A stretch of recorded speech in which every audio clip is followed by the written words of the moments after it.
Welcome back, everybody. I woke up this morning thinking to myself, what if the abominable snow monster wanted to immigrate to the United States by floating into the New York harbor on an iceberg? What, you don't have these kind of thoughts? Anyway, what would this look like and how would I achieve it in Affinity Photo 2? Well, I looked, but there aren't a lot of good images of snow monsters out there. So, I decided to get a little help. I found this artificial intelligence website called playground.com.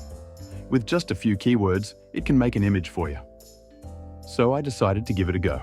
I typed in photorealistic white abominable snow monster standing casually on an iceberg with a relaxed stance and a sly smile on his face.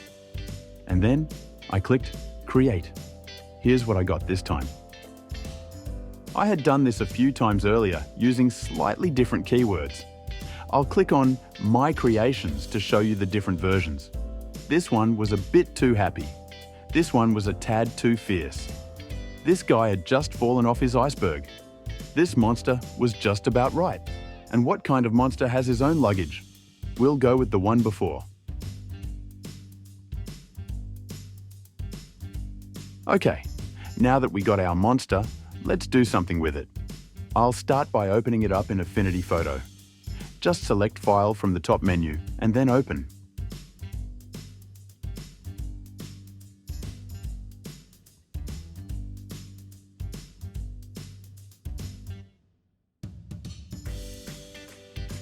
I also have a nice picture of New York Harbor with the Statue of Liberty in it. I'll open that up too. We'll put our snow monster right about here. But first, we need to cut him out of the background. To do that, I'll use my trusty selection brush tool located on the left-hand toolbar. I'll paint over the furry guy to select him and the little iceberg he's standing on.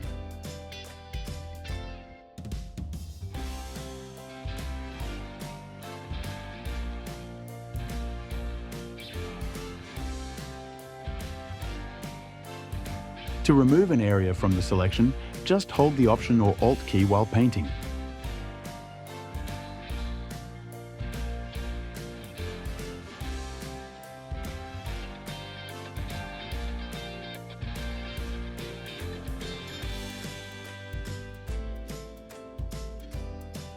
Okay, that looks pretty good. To get in all the details, I'll click on Refine from the top toolbar. You can click on Background and paint over areas you definitely don't want to include, or click on Foreground to select areas that weren't included that you want to keep.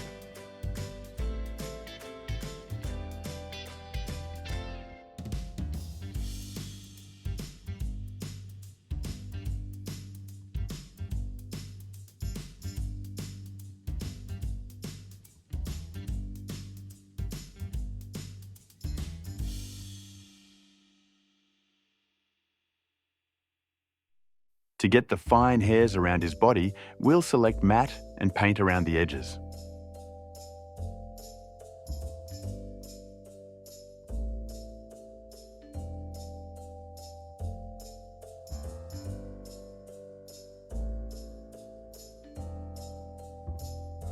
That worked pretty good.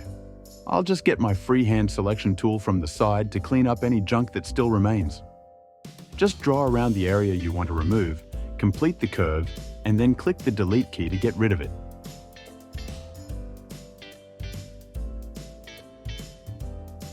Okay, I'm going to go to the image of the harbor and copy it by selecting Command or Control-C.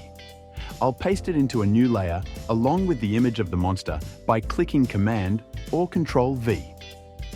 I'll resize the harbor image to make it fit.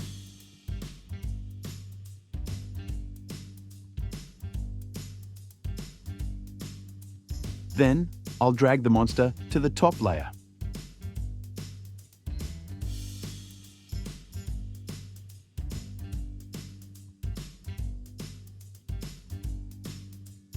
Next, we'll shrink the monster down a bit and then move him into place. This looks good right here.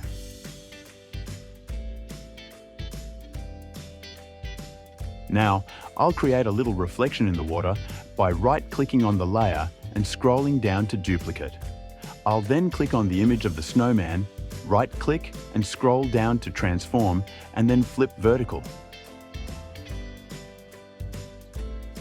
Next, I'll drag the reflection layer down below the monster so that the bottoms of the icebergs are touching.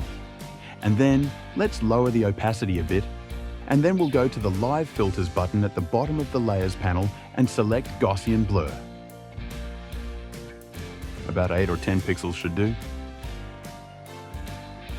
Finally, I think the background is a bit bright, so I'm going to click on the Adjustments button at the bottom of the Layers panel and select Levels. I want the Levels adjustment layer either just over or on top of the background layer. Now I'll slide the black levels up just a bit. I think that looks great. Okay, well, that's it for today. If you liked today's content, please don't forget to hit those like and subscribe buttons. Have a great day, everyone!